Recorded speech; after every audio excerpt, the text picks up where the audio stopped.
When Victor Wembanyama was drafted into the NBA as the #1 overall pick, there was one word the entire internet was associating him with: injuries. Skinny frame, skyscraper height, and everything else he does as a 7'4" rookie just begged to see him as a player way more prone to injuries than anyone else in the league. But despite all this, there's some evidence that suggests Wemby could not have the injury-filled future everyone is predicting.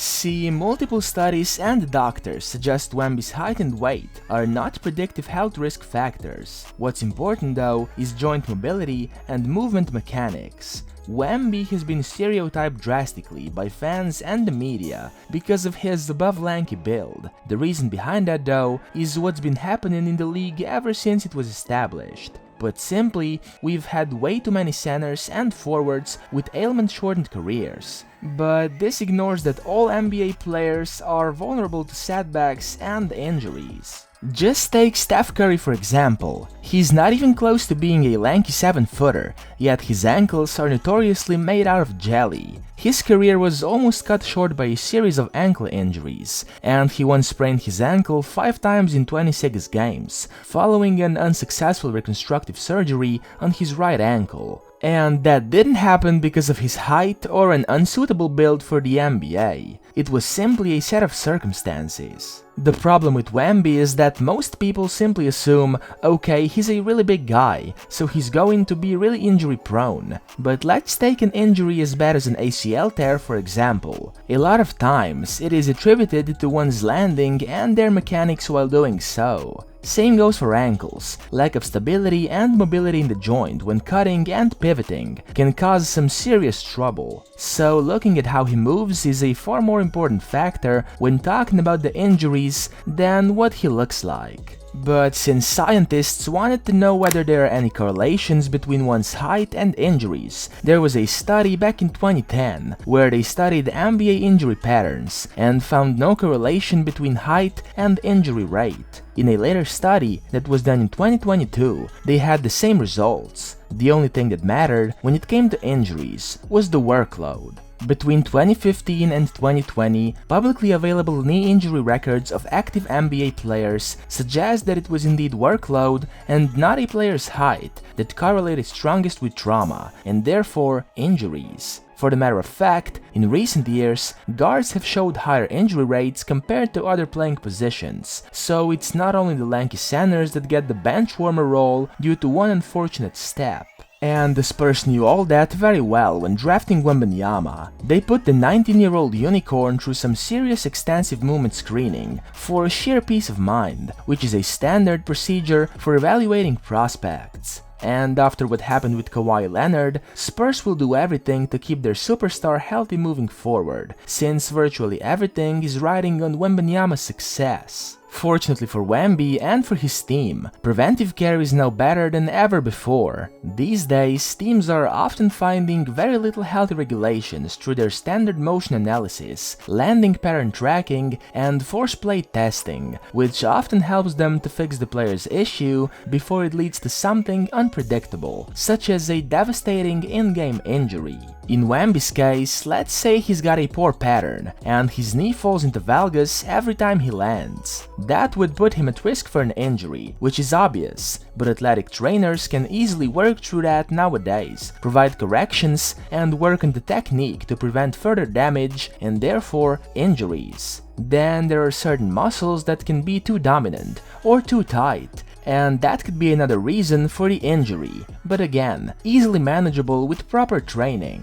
With those NBA players, recovery from strenuous workouts is equally as important though. Luckily, there are solutions for those things as well. Teams are well aware of the baseline movement tendencies of players, which allows them to easily spot potential fatigue trying to make its way into a player's body. It's the road back-to-backs when those things happen the most, and hold players out of the regular season games. Wembanyama's career is still very young, and he has indeed faced a few injuries. He sustained a stress fracture in his fibula when he was only 16 years old, which resulted into him being absent from the court for about 3 months. He also strained his psoas muscle last summer, but what's worth mentioning is that he hasn't had any muscular injuries to his knees, ankles, or feet, which are usually the most problematic body parts of over 90% of the NBA players. Experts agree on one thing though: if Victor can stay healthy, he'll be a star, but that "if" will rightfully make Spurs fans a little nervous. The funny thing is though, that even though his body type may scream injury prone, perhaps no player has come more prepared than him. As we've mentioned earlier, centers and forwards often get injured due to the burden their size and weight puts in the lower joints. Some former NBA big men that come to mind are Greg Oden and Yao Ming. Oden, for example, had a career filled with injuries and never really got off the ground. In his 3-season-long career, he only managed to play 105 games. Yao Ming, on the other hand, had a very successful career in the NBA, spanning over 8 years. And while he was healthy for quite some time, he was also often injured, especially during his prime from 2005 to 2008. But since the two don't play anymore, here are some more freak-of-nature players who had problems in the past. Kristaps Porzingis, Zion Williamson, Anthony Davis, and so many more. But then again, Victor Wembanyama lacks a notable injury history so far, and while many think it's sheer luck and he simply hasn't played long enough, sources say otherwise. It was recently revealed that back in France, where he played professionally, he had a very strong support team over the years, and his food intake and sleep hours were closely monitored all the time. He was also given extensive pre-game stretches and exercises that were all meant to strengthen his feet and align his core to further prevent injury. His coach revealed that ever since Wemby was 15, he's been working hard to align his knees and learn how to land to soften the load. His team is also making sure he doesn't put on too much weight too quickly, as his body is still growing. So as we're digging deeper and deeper, it looks like all of this wasn't just luck after all. Wemby is clearly very conscious of his health, and rightfully so. He maintains a strict pre-game routine that includes crawling along the hardwood on his fingertips and toes.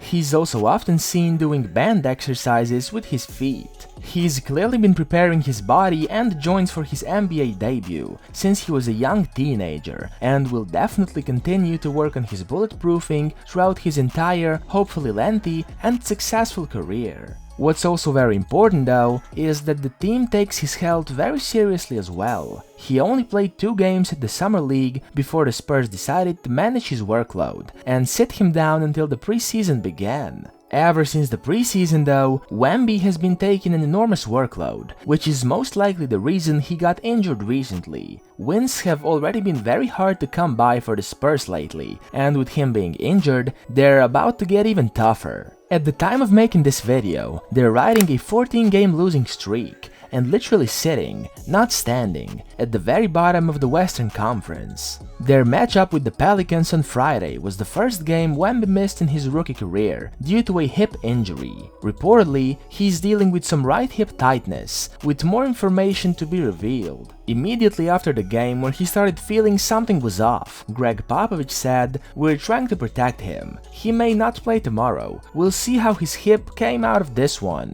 And all of that just further proves how much they actually care about their unicorn.